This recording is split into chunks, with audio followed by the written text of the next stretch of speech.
even though the souls are same in terms of energy, but in character they are unique. So each one of us is unique. Even like if there are two twins, born identical genes, you can say they look same, everything, but their characters are different. If you notice that sometimes two brothers or two sisters are there, identical, but there's slight difference in the character. One may be introvert, the other will be extrovert, or some difference is there. So you cannot have same. Just like sometimes you see, due to complication of the genes, you find the Siamese twins. So they share the same body, head is different. Or sometimes they share the same body, another body comes from the hip. The same soul, but although they're connected together, they share one heart, one stomach, but two mouths. So if you eat with one mouth, the other mouth says, hey, what about me? I also need to eat. But same stomach. So energy comes from the stomach. But still, both the persons who are connected also need to eat. One will not say, well, you have eaten, so I don't need to eat. Also, one feels tired and goes to sleep, the other one doesn't want to sleep. Then what happens? You are in a bit of a dilemma. But then somehow you have to bring a kind of compromise so that you both get time to sleep and rest. So the point I'm trying to make is that we should not see people on material platform. Because as soon as you see on material platform, on a bodily concept, then there is prejudice. Oh, he's not from our part. Oh, he's from the south, he's from the north. Right now there is so much problem in North India, South India, nonsense. Now when the monsoon comes, monsoon does say, oh, I'll go to only South India and not go to North India. Rain comes everywhere. And the sun is shining. Does the sun take prejudice? Does the sun say that I will deprive the south sun, only give north the sun? Or vice versa? It gives everywhere, all world. So, rain doesn't discriminate, sunshine doesn't discriminate, and then the air we breathe doesn't discriminate. You think the air is here in Odisha? After the wind blows and goes down to Andhra, then that air becomes Andhra? No, it's still the same air. And you breathe the air here, and you breathe the air in south border of Odisha when Andhra begins. It's the same. Thing is different flavor, different, it's the same. Of course, man-made problems are there because we create pollution. So the pollution is carried in the air. So that may sometimes have a detrimental effect. Like right now, in northern India, Delhi and this part, there's too much pollution in the air quality. But that is because it is not created by nature, created by man, due to their greed, uncontrolled. They put all this pollution, in the air to make few pennies. At the same time, they don't see the effect of that pollution on people's health. So we should not look at discrimination. Discrimination is actually the worst part of human existence. We don't create any discrimination, but the power of discrimination is given to all. Now, what is the power of discrimination for? To differentiate between right and wrong, good and bad. So if you use that discrimination power to differentiate between good and bad, then you know this is good, I will pursue that side. This is bad, I'll abstain from it. I will not engage in that. Then there is no problem. But unfortunately, again, due to our greed and our desires, we do wrong things, thinking nobody will know about it. So you may not do anything wrong I am doing, but the Lord is here sitting in my heart. He is seeing everything. So we cannot cheat the Lord. And the second person you cannot cheat is yourself, because you know you are doing wrong. I may not see you are doing wrong, but you know you are doing wrong. So you cannot cheat yourself. So therefore, that discrimination power is given to us to differentiate between the right and wrong. And if you want to live like a happy person in this material world, then if you follow the righteous path and don't do anything wrong, then you'll be happy. Everyone will be happy because nobody will do anything bad. But everybody is doing bad, everybody is doing good, everybody is causing problems, discrimination going on, for evil thoughts. So many things are messing you up. And then what happens? You have one very unhappy life. But I don't think anyone in this room is sitting here is looking for unhappy life. We are all looking for happiness. And why you have chosen the engineering course? Because you think that engineering will help you become happy. It will give you a good degree.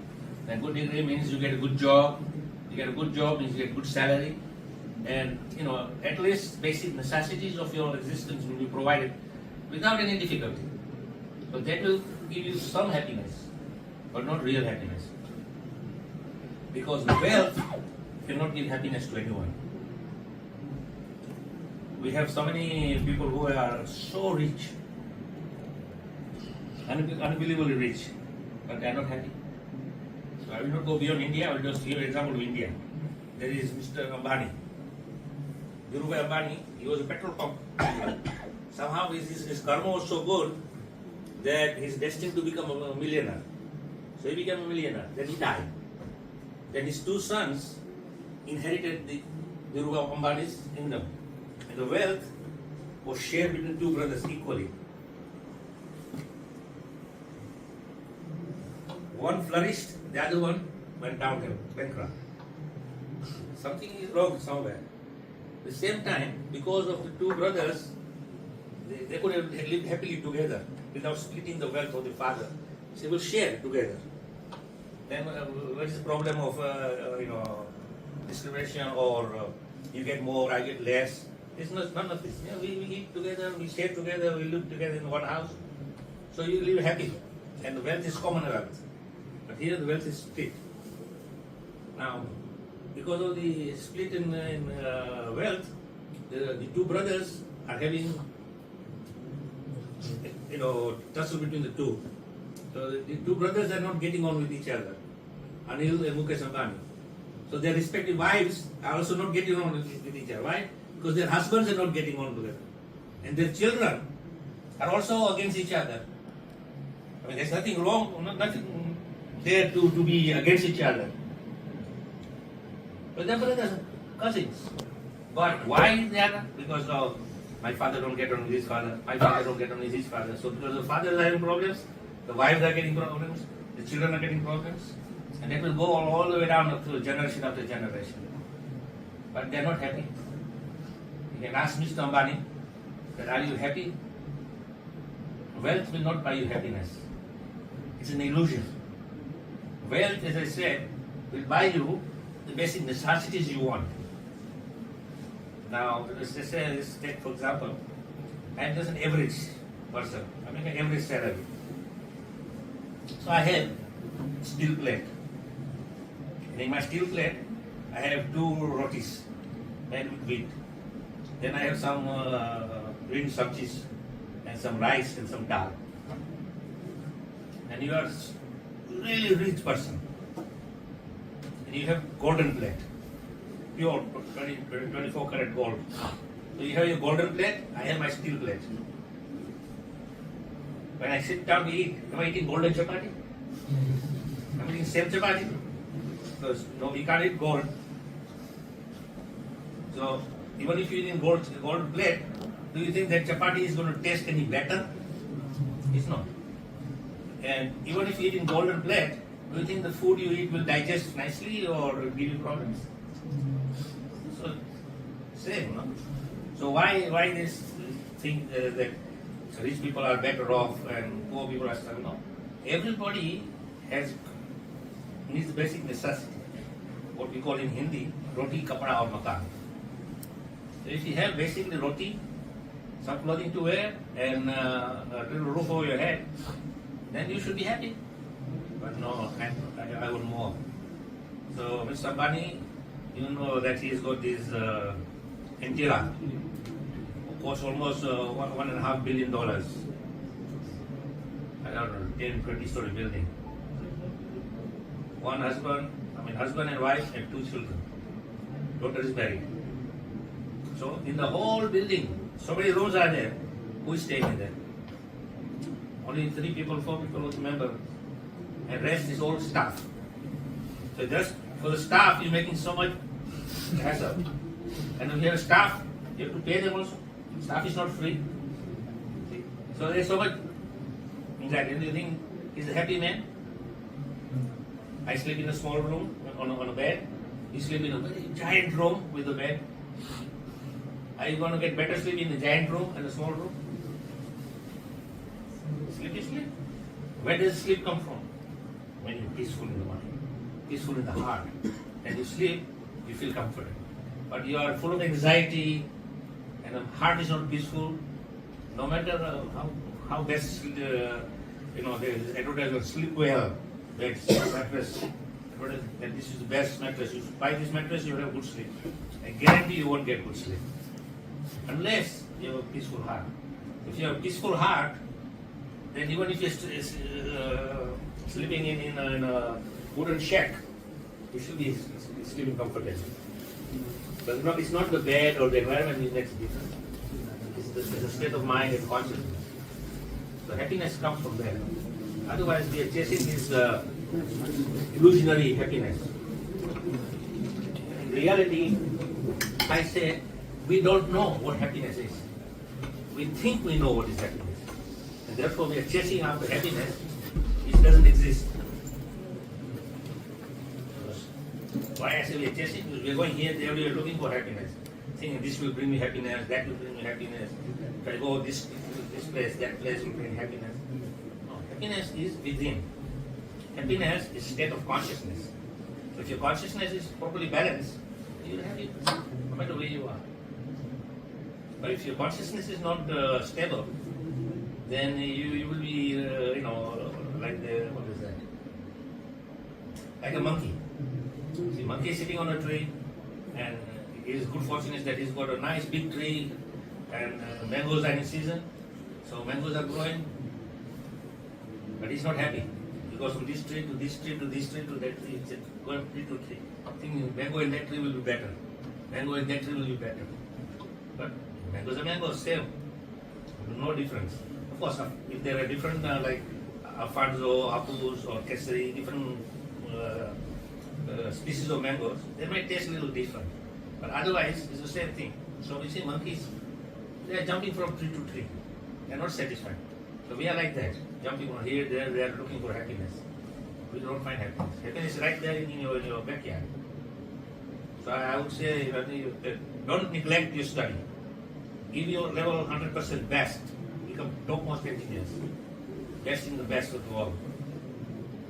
So when you become best of the best, you will feel happy. Why? Because you achieved the best. Second, now it is if it's in your karma to get a good job with a good company, then you'll get it. And if your karma is not good, then you won't get it. See, at the end of the day, it depends on karma.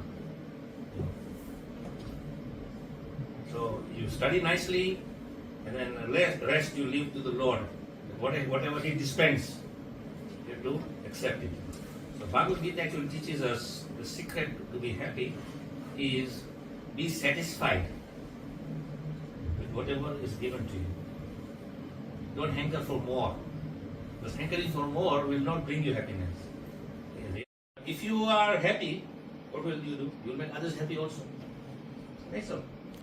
So we don't chase for this rainbow. You see rainbow, you see when the rainbow comes, and you see all these 7 colors in the sky. But it's just a reflection of light in the water drops. But there is no real rainbow there. It's just a reflective light. So same thing, we are chasing for this so-called rainbow of happiness. But there is no happiness like that. Happiness is when you are self-content, satisfied with what is within you. And that will bring you happiness. Otherwise, you'll never be happy. See, I'll give you a few examples. Michael Jackson. Now, you all know heard of Michael Jackson. So, in his youth, at the age of 5, he had his first top single in the music world. A, B, C, 1, 2, 3. You heard this song? Anyway, I don't advise you to listen to that song because it's not very good. But that was my childhood song. I blasted in my head with our little transistor radios. But the point is, he began to get fame. As he was growing, he became more and more popular. So there were some people doing survey. They went in some extreme isolated villages of Africa where Christian missionaries have preached about Christianity. So they all went to these villages and tried to figure out who is the most famous person they know. And obviously these people who are doing the survey, they're expecting they would say Jesus Christ.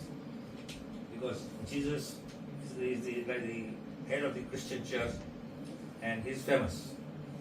Right? But they did not say Jesus Christ, they said Michael Jackson. Now today we have internet, and Facebook, Instagram, so you can get all this, but they don't have any of this in a village. They don't even have television. But somehow they've heard about Michael Jackson. So you can see he was so famous even in those isolated extreme villages of Africa. You can't get any more famous than that. Now do you think that fame brought him happiness? It did not bring happiness. Because what happened to him? He died of overdose of drugs. He was thinking drugs will give me happiness. Because fame did not give happiness. But who doesn't want fame? We are all looking for fame. We all want to be famous.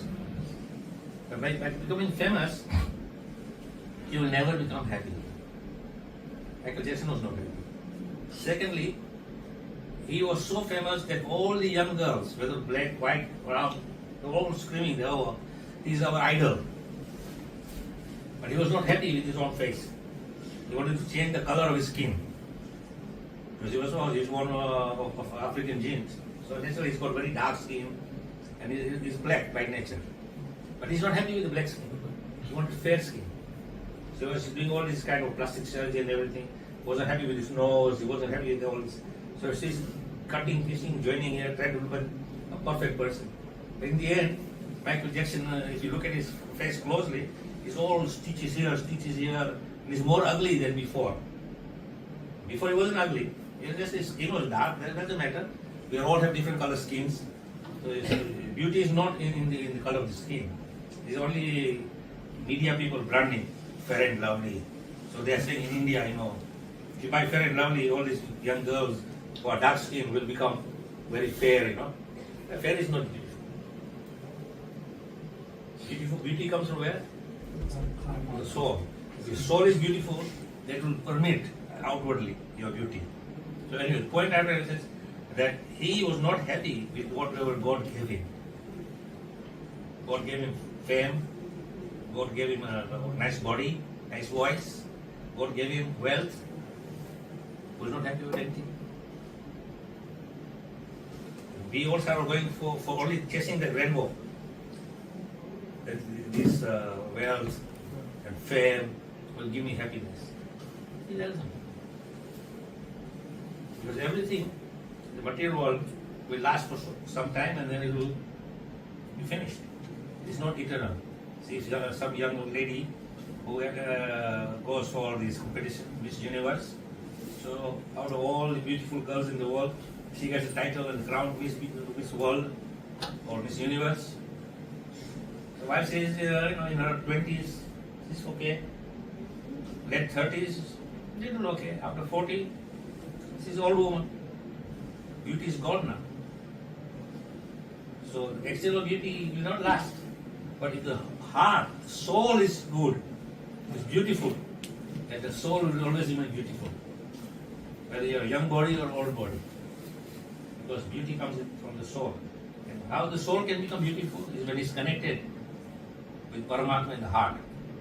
So right now, we all have our souls inside sitting here. Right next to the soul, Paramatma is sitting. But are we actually embracing Paramatma? We are not. Only those who are seeking for spiritual enlightenment, become spiritually alive, they will be looking for God. So of course we say, don't look for God outside, look for God within your heart, because He's there in your heart. So when you actually find this Paramatma in your heart, you embrace Him, then You're very happy. But we want to turn away from the Supreme Lord, who is right next to you, and we want to go look for him everywhere. So we see many times in our Sanatan culture, you go to pilgrimage, you go to Puri, you go to Dwarka, you go to Badri, you go to the restaurant, go to all the holy tirthas, looking for God. But you don't find God there. Because God is with you, He's in your heart. Look within. So if you see God within, then you will see God without. And so you see God everywhere. That's what Krishna said. Try to see me everywhere. And in everything. Then you connect with the Supreme Lord. So that is the secret of being happy. Otherwise, you are chasing your rainbow, my friends. Okay, so anybody has any queries, questions, any fascination? Or you are quite happy chanting Hare Krishna? Yeah, no problem. 2, 3, 4. As now in this nowadays in this world, everywhere the lust is blowing in the air. So it may be arise naturally or by force in from What is the lust lust? in the air. Everywhere is there. No, lust is not in the air. I mean, in social media, outside the world, everywhere. See, lust, as I said, if you are happy, you make everyone happy. If you are unhappy, you make everybody unhappy. So lust is within us, it's not outside. But because we have lust, and we see everything with lusty vision, then we see lust everywhere. Otherwise you don't see. So Krishna is telling Arjuna that you control this lust. Kama, Krodha, Moha and Lobha. These are very dangerous. Kama, of course, lust. Moha means desire. Lobha means greed. And if you don't get any of these, then you become angry. You become angry, then you go crazy. Because in angry, you cannot think straight. And in anger, you will say things which don't really mean. But in the moment of madness, you say things so badly that you will hurt other people. So lust is not outside. It's just in our own training. See, in our Indian culture, we are, at least when I was young, this was the culture, that in our village, there's beautiful young ladies, girls, let's say, and young boys, but there's no lust between them. Now the society has gone so crazy that never mind other girls, you see your sister beautiful and you will have lust, desire for sister. Because that lust is from inside. That's why Krishna is saying control. If you control, then you don't see things in that nature. Just like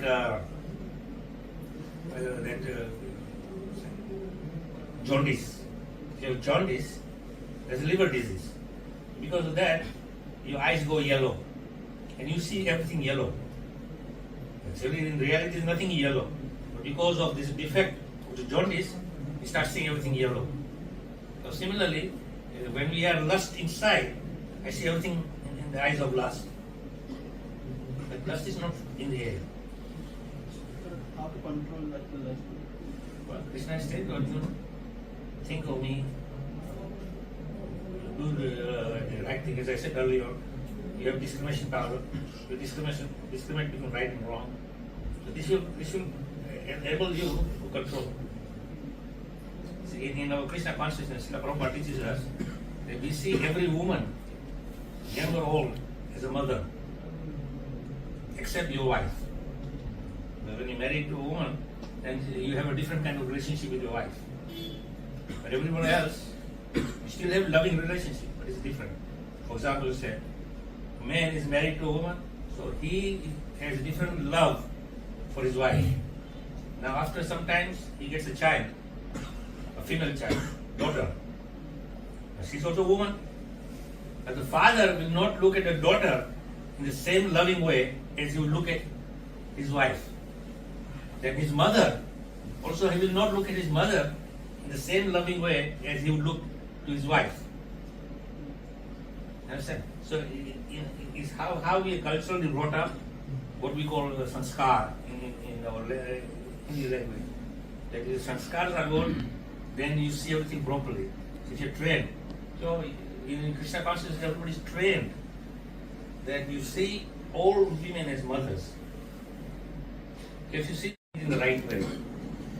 And then see, in the next we see everything with respect. Respect everyone.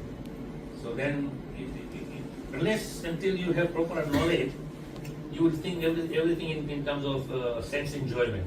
And everything is an object of enjoyment. But it is not an object of enjoyment. Really, as I said earlier on, we don't know what happiness is. But the same thing, we don't know what enjoyment is. We think we know. But what we think is going to be an object of happiness or enjoyment, will actually turn out to be negative. It won't bring you happiness or enjoyment. Based on your understanding. Okay. We are chanting the name, but during chanting, even sometimes our mind, even if we don't want, our mind get distracted, thinking about something else. So how can we control during the chanting? Well, see, that's why I'm saying that when you're chanting, you have to be focused, attentive chanting. So when you're chanting, you have to hear every syllable you say, Hare Krishna, Krishna Krishna, Hare Hare, Hare Ram, Ram. Then you are focused because you are hearing and you are chanting. But if you are hearing different thing and chanting different, then mind will wander. See, you have to focus. So this is why Bhaktivinoda Thakur says that it is also offense to chant the holy name by being inattentive. So to be attentive. Well, of course, attentive chanting comes with practice because it's not something automatic. You have to be conscious every moment. And then if you chant with that, then it's no